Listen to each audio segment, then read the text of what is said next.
château de la Roche-Guyon, le grand public connaît le donjon, le jardin potager ou encore les casemates, fortifications aménagées par les Allemands pendant l'occupation.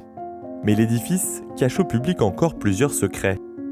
Au-dessus de la cour d'honneur, cachée par la végétation, se trouve l'entrée d'une vaste pièce troglodytique. À l'intérieur, un réservoir pouvant contenir 300 000 litres d'eau.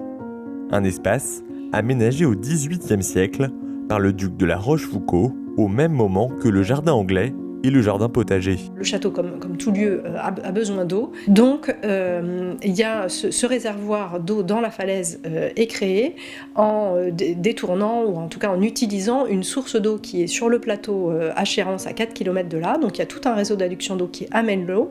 L'eau est stockée dans le réservoir et elle vient ensuite alimenter le lavoir du château, la fontaine du village, et puis les bassins du potager fruitier d'un côté, et de l'autre, la grande cascade du jardin anglais. Une pièce que le château souhaite ouvrir au public d'ici 2023. Une collecte de fonds en ligne a été lancée. Objectif, obtenir 10 000 €, 1/8 du coût total des travaux à réaliser pour la rendre accessible. L'objectif, c'est de rouvrir un accès par l'intérieur qui existe, mais qui s'est partiellement rebouché avec les années. Donc il faut effectivement dégager l'accès, ensuite remettre le niveau de sol au niveau où il était au XVIIIe siècle, parce qu'évidemment il a remonté depuis.